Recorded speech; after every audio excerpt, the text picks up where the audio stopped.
নমস্কার বন্ধুরা, ডলির রন্ধনশালায় সবাইকে স্বাগত। আর আজকে তোমাদের সাথে আমি একটা নিরামিষ আলুর দমের রেসিপি শেয়ার করতে চলেছি। এর জন্য আমি প্রথমে সেদ্ধ করা আলু নিয়েছি, আর সেদ্ধ করা আলুটাকে এইভাবে টুকরো টুকরো করে কেটে নেব।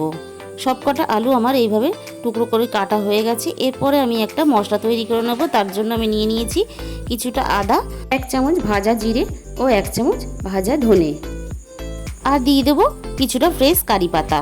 এখানে তোমরা ধনে পাতাও ব্যবহার করতে পারো। এখানে আমি একটা হাফ দানা দানা রেখে পেস্ট করে নিয়েছি।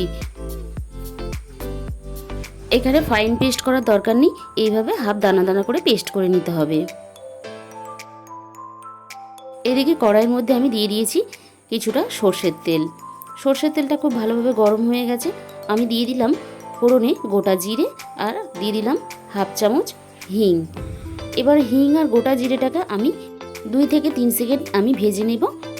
এবারে আমি এর মধ্যে দিয়ে দিলাম যে মশলাটা আমি পেস্ট করে রেখেছিলাম।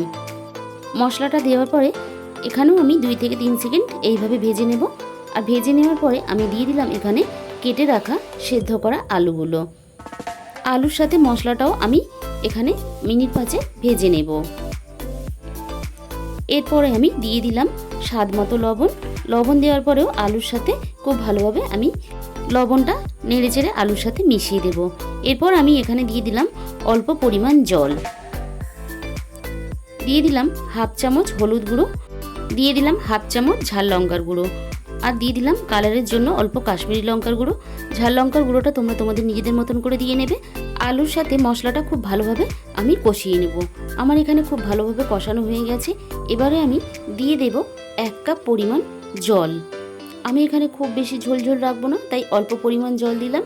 এবার জলের সাথে খুব ভালোভাবে সব কিছু আবারও মিশিয়ে দিলাম। এইভাবে একবার নিরামিষ আলুর তরকারি বানিয়ে খেয়ে দেখো, অসম্ভব সুন্দর খেতে লাগে। এবার আমি মিনিট 5 ফুটিয়ে নেব। এরপরে আমি দিয়ে দিলাম অল্প পরিমাণ গরম মশলার গুঁড়ো।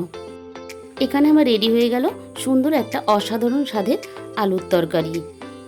আজকের ভিডিওটা যদি তোমাদের ভালো লেগে থাকে অবশ্যই একটা লাইক করো, আর প্রচুর পরিমাণে শেয়ার করো। আর যে সমস্ত বন্ধুরা আমার নতুন পরিবারে এসেছো তাদের কাছে আমার অনুরোধ রইল আমার চ্যানেলটাকে সাবস্ক্রাইব করে পাশে থাকার জন্য।